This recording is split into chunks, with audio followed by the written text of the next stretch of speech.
Welcome back mga kaaldab. Ito na naman po ang inyong lingkod, si Mr. Destiny. At syempre magbibigay po tayo ng pinakamainit na update po ngayon sa social media mga kaaldab. Ito yung pinaka-latest.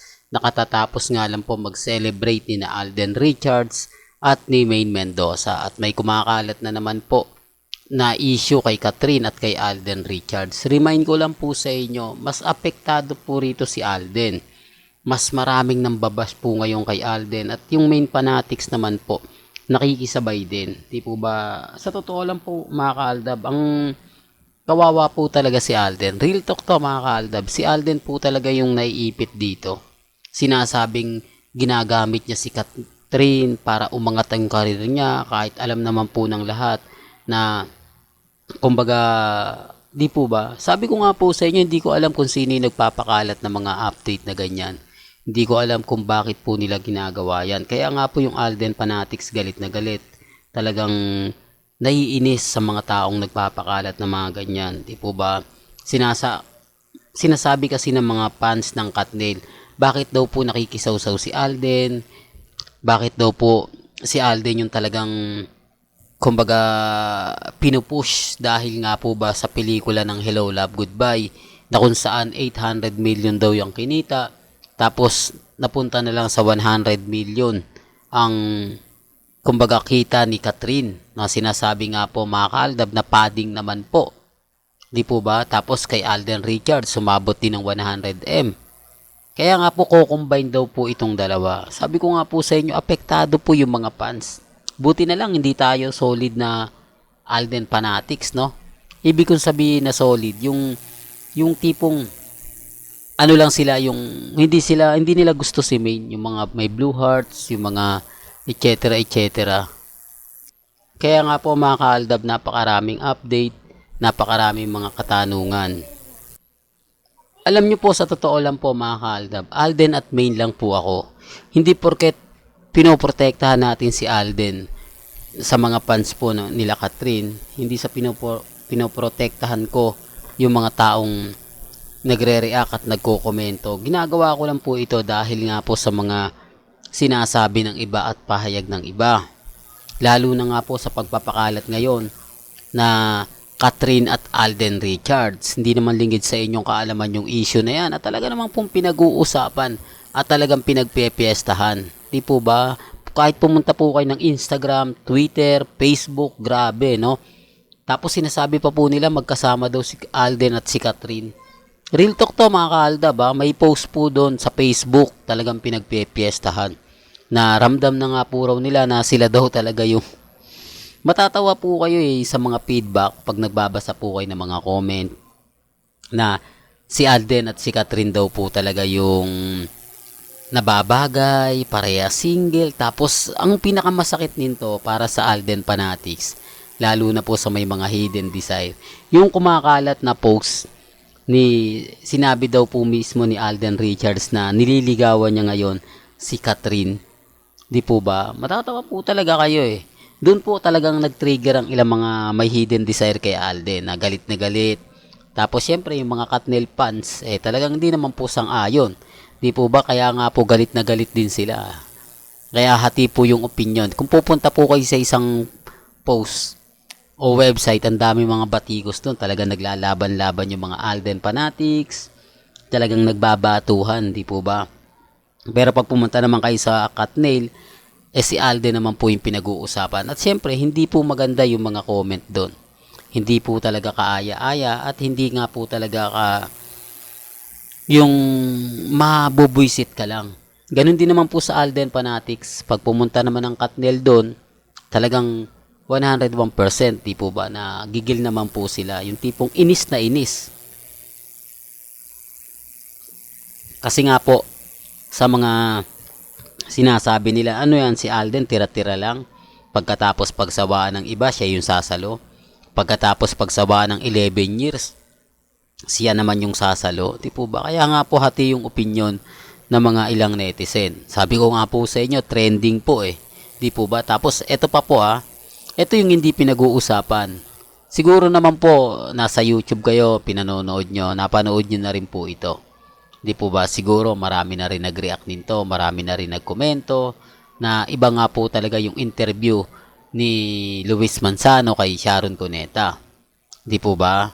Pero gaya ng sinabi ko, yung promotion po ng A Mother and Son, A Mother of ano ba yan?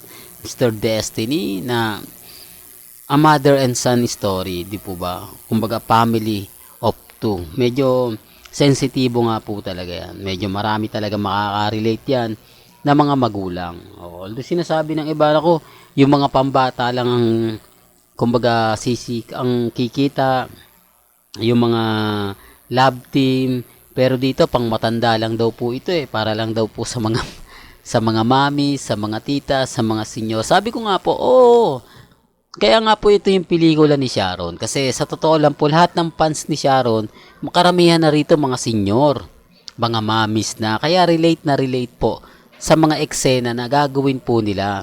At sa mga fans naman ni Alden Richards, karamihan na rin po rito may mga edad na. Kaya tama rin po. Wala naman pong mga bata na kahapon lang pinanganak.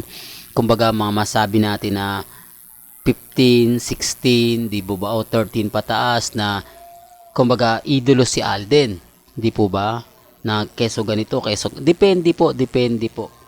Pero gaya ng sinabi ko, kung napanood nyo naman po yung cinema visit ni Alden sa mga in-upload ko, doon may kita nyo kung gaano karami ang mga mamis, mga titas na nag-abang at talagang masasabi natin na tumutok para kay Alden Richards. Talagang pumila sila, talagang pinakita naman nila at ipiniramdam kung gaano nga po ba nila kamahal si Alden Richards, di po ba? Kaya nga po nasabi natin na mas marami po talaga mga fans na mga senior ni Alden at ganun din naman po si Sharon Cuneta. Di po, bagamat hindi ganun pinag-uusapan niya kasi wala po siya. Ito yung pinapaliwanag ko. Kaya yung iba nagtataka sa akin, Mr. Destiny, wala bang promotion na ginagawa si Miles, si Sharon?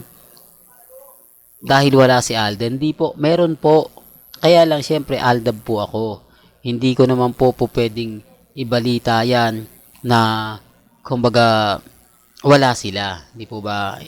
Kumbaga, gustuhin ko man po, hindi naman po pwede kasi Aldab naman po tayo. Siguro kung kasama po ni Miles si Alden, yun po yung i-update natin. Pero pag wala naman po kasing kasama at sinasabi nga po nila na solo lang si Miles o magkasama siya si Sharon, hindi ko rin po talaga yung may vlog. Hindi ko rin po magagawa ng content kasi hindi naman po tayo fans ni Sharon, hindi naman po tayo fans ni Catherine, ni Sharon Cuneta. Kaya lang naman po yung issue na pupunta kay Catherine dahil nga lang po medyo hindi nga po talaga maganda at talagang sabit naman po rito si Alden Richards. Di po ba kasi marami magsasabi na isa ka rin sa nagbibigay ng update, isa ka rin sa nagpo-post, dapat hindi mo na binabalita yan. Para lang klaro, para lang po sa kaalaman ng lahat. Lalo na po sa mga taong nagtatanong, gustong malaman ng kwento, gustong malaman ng kabuuan, kung bakit nga po ba hinahayaan to ni Alden Richards, kung bakit ayaw niyang basagin na hindi totoo yung sinasabing manliligaw. Sabi ko nga po sa inyo sa totoo lang, wala po ngayon sa posisyon si Alden Richards para mag-react ng ganyan, para i-deny niya. Kasi gusto niya rin yung lagi siya na pag-uusapan, di po ba? Mas malakas po kasi yung pelikula mo kapag may issue kayo. Totoo naman po, talagang ginagawa po yan ng management. Talagang ginagawa yan ng network para pag-usapan, para tangkiligin, di po ba? Kaya nga po hindi na rin nakikisawsaw yung iba. Basta pag may nakita silang issue, yun at yun. Kaya nga po trending, Kaya nga po napakaraming mga photos na kumakalat, pabor na pabor kay Catherine.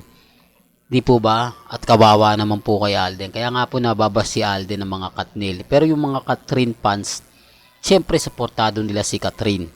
Di po ba? Kasi si Catherine nga po yung niloko, si Catherine nga po yung naagrabyado. Totoo naman po. Aminado naman po tayo doon. Hanggang dito na lang po ang ating latest updates. Kaya kung gusto nyo pa po ng pinaka-latest at sariwang update, abay tumutok lang po kayo dito po sa channel ni Mr. Destiny para updated po kayo sa mga latest at sa mga bagong video po na ilalabas po natin maya-maya lang. Hanggang sa muli, salamat po sa panonood at pakikinig.